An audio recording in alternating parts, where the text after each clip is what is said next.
You touched on some very critical barriers to why is it so hard for all of us to be on the same page? Sure. Why is it that we create an in-group experience, for example, in a venue like GRIT, where like there's around 400 women who are talking about these issues, but we have very few men. Right. And I think it's very important for us to get to the grassroots of that. So it would be great if you could share with our audience, those barriers that you talked about. Sure.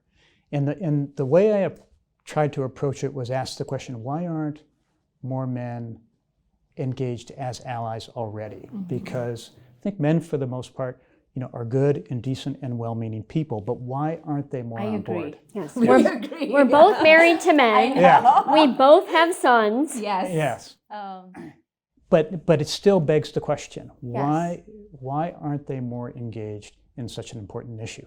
And I think the primary answer is a lack of awareness. Mm-hmm.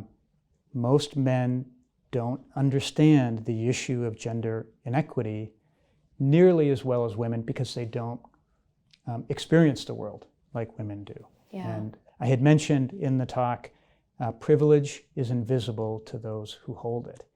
And I think that's really so true. When gender equity doesn't negatively impact you, you don't feel it. Mm-hmm. And just by virtue of human nature, you don't care about it as much.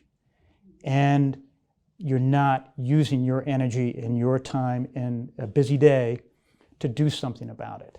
But I do think there's hope. Men can be educated and enlightened and inspired. One other element I'll mention, or reason I'll mention as to why I think men are not more engaged than they are right now, and that is there's an element of fear.